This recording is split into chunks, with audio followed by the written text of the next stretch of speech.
Hey everybody, and welcome back to Fantasyland. My name is Cole Altman, and it is a delight to be back on this channel. I mean, it's been way too long since the last fantasy football round was played, and I mean, I'm just so excited to get back into it. Let's get straight into it. I'm going to go over some players who have immense upside, some downside, some breakout players. We're gonna really get it kicked off covering all the stops. So let's start with my boy Russell Wilson. I mean, Russ has had some downfall in the last 2 years, really not showing his prime, and I know that's a little nerve wracking for some people, and I get it, and those worries should be thrown out the window at this point because Sean Payton's there now, despite what he said about Nathaniel Hackett, which was pretty crappy. I still think that Russell Wilson has that elite talent in him, and that could rub off on Judy, that could rub off on Sutton, that could rub off on Dulcich. And I think that his upside really has a lot to go around, and Russell Wilson, in my opinion, has the upside to be a top 12 fantasy quarterback, if not top 10. I'm not saying people should draft him as that, but I'm saying to get him on your team as your second quarterback would be, or even your third quarterback, would be a nice get. He should be drafted at QB2 value right now, but I love his upside to be a possible QB1. Another guy I want to go over at the QB position is someone that's been on the minds of every fantasy analyst for the entire offseason is Justin Fields. He really showed glimpses of someone who looks like they could be the best fantasy quarterback on the market. Right now, he's not valued as that, and I'm not thinking he should be. But his legs and his talent can take him to top 5 on its own. And he got DJ Moore in the offseason. And hopefully that opens up his passing game a little bit. If he keeps this 1,000 yards rushing up while opening up his passing game, look out. I mean, that guy could be a top 3 quarterback. So I think that's his path to be a top 3 quarterback. I draft him. Right now he's being drafted as the QB6. I like him at that value. I feel like that's his appropriate value at this point. Although I do think he is one of the highest upside quarterbacks on the market right now. So there's someone else that's been on the mind for fantasy managers that have taken him for the last few years. Lamar Jackson really is disappointed. And he got hurt last year. He really isn't shown what we all saw in his young year where he put up a historic 28-point average. And I still think he has it. I really do. I mean, he's still extremely agile. He has Rashad Bateman. He has Mark Andrews. He has Zay Flowers, who they took in the first round. It's hard to describe his upside because we were just talking about Fields. Lamar has the higher upside. Lamar could end. I wouldn't be shocked if he ended as a top 3 QB. And his rushing upside really allows you to say, wow, that guy could end as the QB1. He's currently being drafted as the QB5 in many leagues.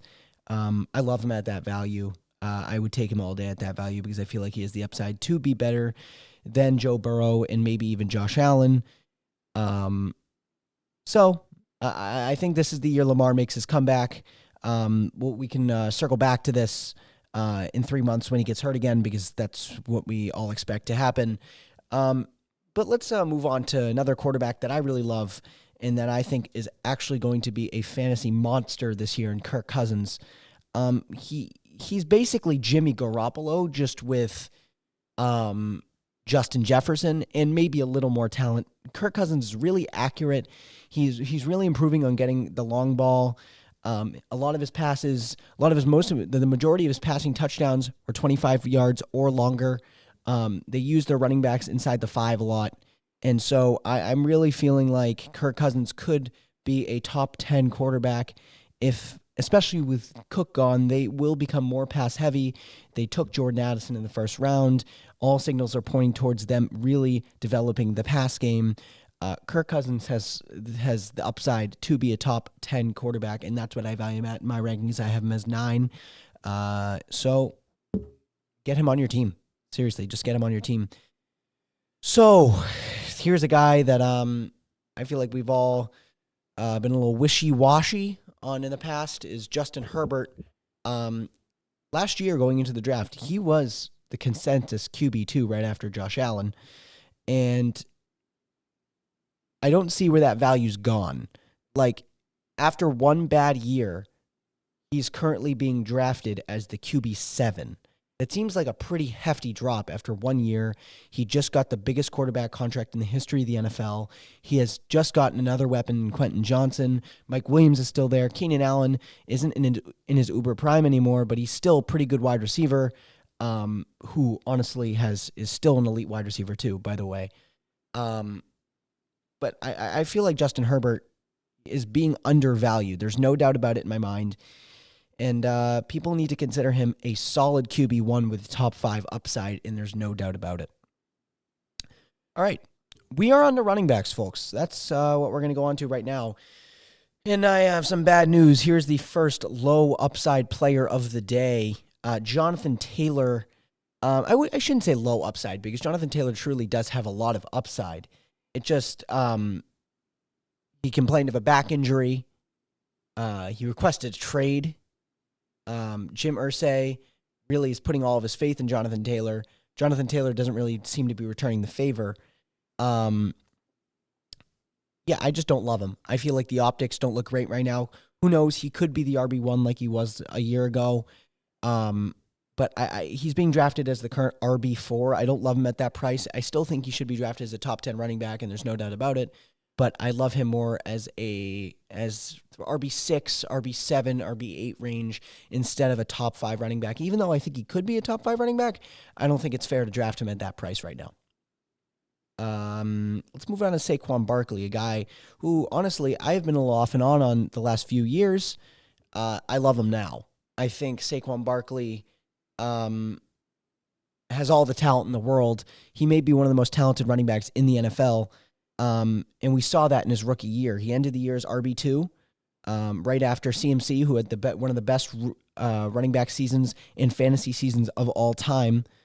So Saquon Barkley had an RB1 overall season, caliber season, and there's no reason he can't do it again. The Giants' offensive line is tremendous. Daniel Jones is really learning how to facilitate an offense. The passing game has been opened up a little bit more with the acquisition of Darren Waller.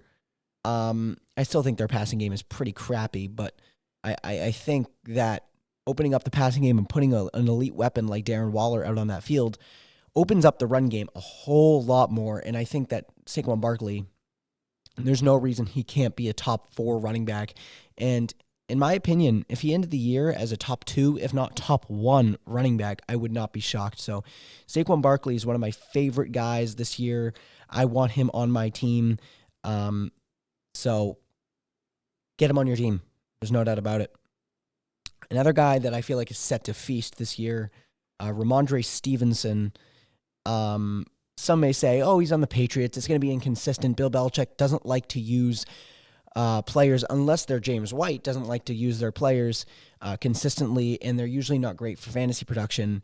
In this case, I would say you guys are very wrong. Ramondre Stevenson is a tremendous talent. I'm lost for words. He's a tremendous talent.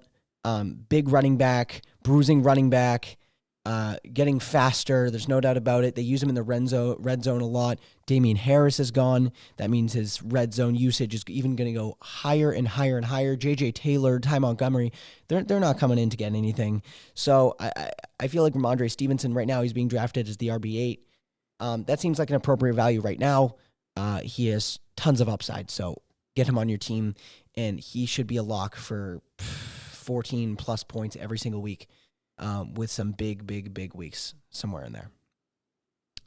One guy, a lot of people aren't going to like what I'm about to say. Najee Harris really struggled last year in the offense, and I think that's set to change this year. Kenny Pickett is on the come up. George Pickens is on the come up. Deontay Johnson will return to what he was before. That entire Steelers offense, get them on your team. Najee Harris is going to be a top 10 running back this year. I will take him on my team as a top 10 running back. I love Najee. I think he's currently being drafted at the RB11 spot. That's great value in my opinion. And he has, he has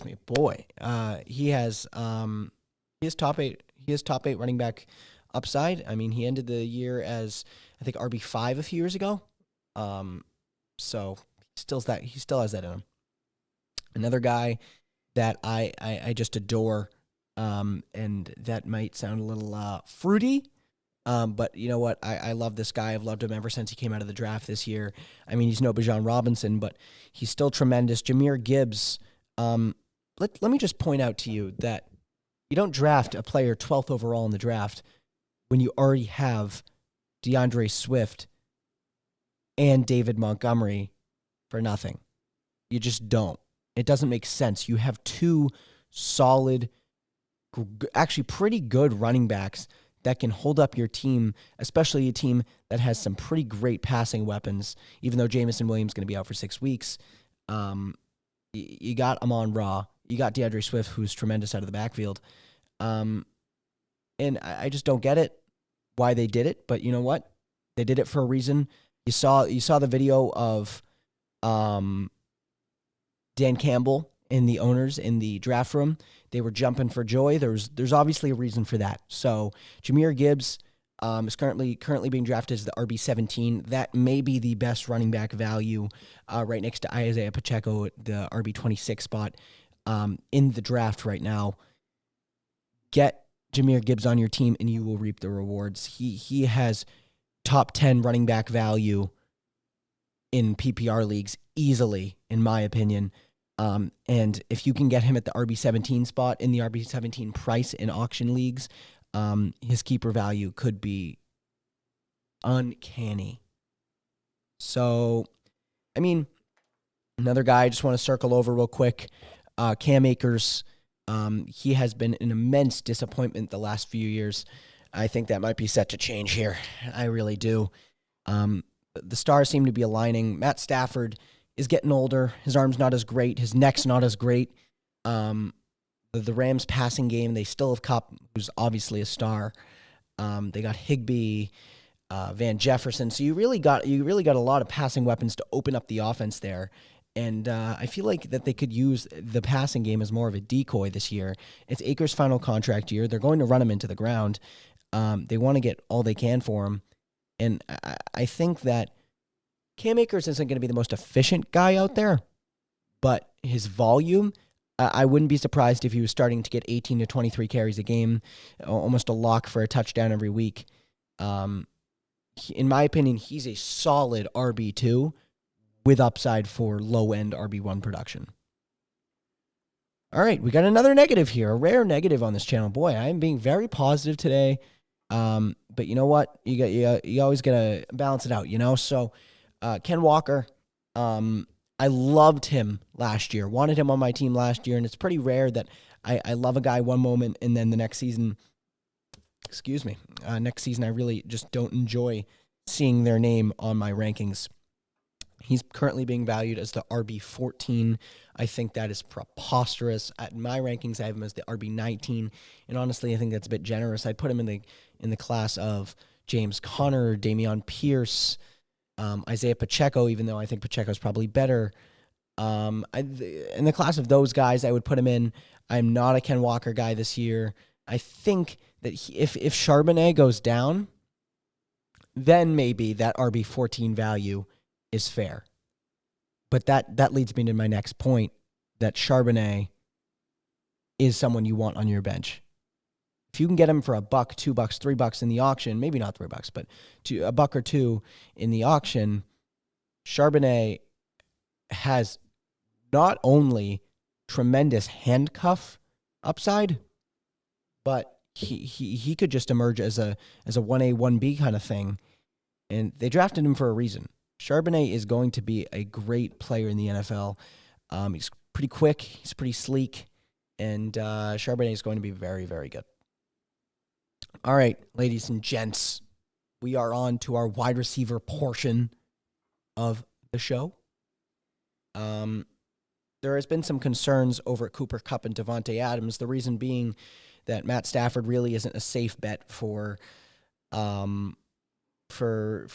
production anymore. He's just not in his prime. He's getting older. He's getting hurt a lot. Although I still think Kupp is a really safe bet to be a top 3, top 4 wide receiver. Adams, he's Devontae Adams. He's going to find a way to mitigate those problems pretty quickly. And call me crazy, but I don't see a big difference between Garoppolo and Carr. Like, I think Carr's definitely a better real-life quarterback. But Garoppolo has fostered some pretty great wide receiver seasons. He fostered Deebo Samuel in 2021. Who else did he foster? He fostered Kittle in 2020 and 2021.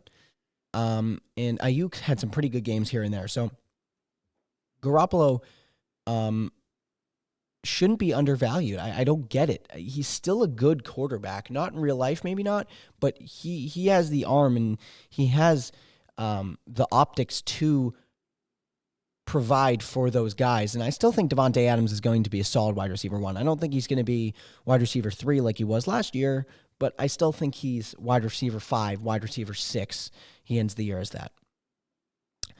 Here are 2 guys that I think are going to have monster years, tremendous years, and it's hard to, did I say tremendous years? Garrett Wilson, I traded away recently. Some may say I regret it. If you're watching this, you know who I traded it to. And some may say I regret it a little bit because I think he's going to be so great. And the other guy is DK Metcalf, who he's just so talented. He's cut and he's just so strong and he's so fast and he has the Calvin Johnson build in him. And I feel like if he had a better quarterback than Geno Smith, say, throw him in the Chiefs' offense as the wide receiver 1, DK Metcalf is a top 5 wide receiver. There's no doubt in my mind. And he could even be a top 3 wide receiver. He has that talent. He has that long ball talent. He's incredibly fast, incredibly strong. And if he got a better quarterback, he would be so much better. But DK Metcalf, he should be valued as a low-end wide receiver 1. I think I have him as my wide receiver 11 right now. That seems like appropriate value. But he has a lot of upside if Geno Smith carries over what he did last year. They did draft JSN, Jackson Smith-Njigba, but I really don't see that impeding on his target share at all. If anything, it impedes on Lockett's target share, not his. Keenan Allen, like I said, still an elite wide receiver 2. There's no reason to bring him down. He had a great year last year. He's still getting 10+ targets a game. Now, don't get me wrong. If he starts to drop down to 5, 6, 7 targets a game, then I don't want him on my team because he's not going to catch double-digit touchdowns. He's not going to go for 150 yards one game. It's just not going to happen. If he's dropping down to 5, 6, 7 targets a game, then I want Mike Williams on my team because Mike Williams has all the upside to give you those 35, 40-point weeks because he's such a long ball threat and he's so talented. But if he's still getting 10+ targets and he's still a absolute volume hog, then he's on my team. He's an elite wide receiver too. He is the guy you want on your team because he has such a safe floor. So I don't get the why he's being drafted as the wide receiver 16. I just don't get it. Like, he's the wide receiver 12 on my list, and that's where he'll stay. Where he will stay. Another guy I've been watching a lot of film of recently, who looks like they're prime in Atlanta and then some. Calvin Ridley looks filthy. He just looks like a man who's on a mission to prove himself. I mean, he was suspended for a year for betting $5,000. And some may say that's a lot of money, but when you put it in relativity to the amount of money NFL players make, that's really nothing. And I'm sure he's pretty upset about that. He lost a year of his career. And he looks like he's been working really hard. And in that offense with Trevor Lawrence, who I think will be just as good as Joe Burrow someday, there's no reason why Ridley can't be an elite wide receiver too, just like Keenan Allen. And if call me crazy, but if he puts it together, he has the makings of a wide receiver 1. He does. He has the talent of wide receiver 1. He's done it in Atlanta with Matt Ryan, who was basically on his deathbed by the time Ridley was there, and Ridley was elite. So I don't get why Ridley isn't being valued at that spot. Ridley's being drafted as the wide receiver 20. Ow, it's funny bone. Ridley's being drafted as the wide receiver 20 right now. He's I think 16 on my list, 17 on my list, I forget. But he's a great wide receiver, and there's no reason he shouldn't be considered as such. we got a few more players to mention here. Christian Watson and Jahan Dotson are my favorite two young rookie breakouts this year. They weren't rookies this year. They aren't rookies this year, but they were rookies last year.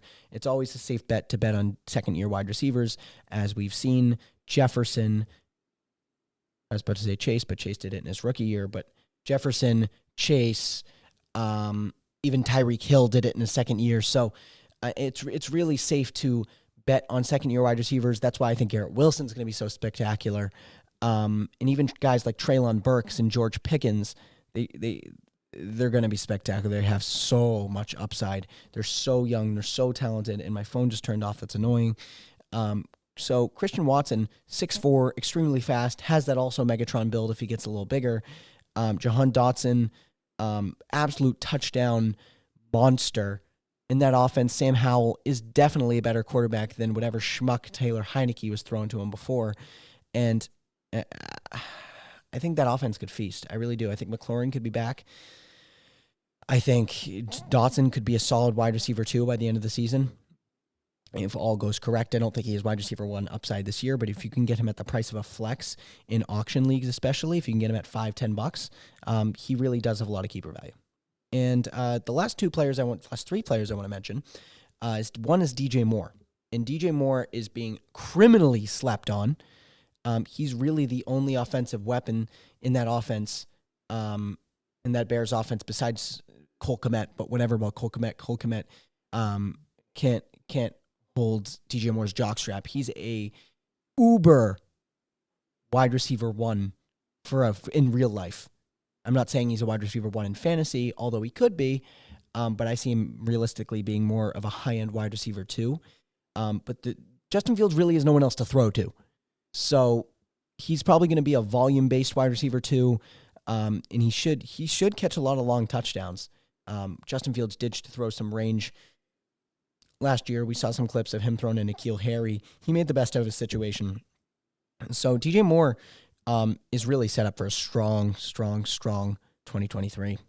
And I only got a few tight ends to mention. We got Hawkinson and Waller. Waller, I have been screaming from the top of my lungs since April or May, whenever he got signed, that I want all shares of that guy.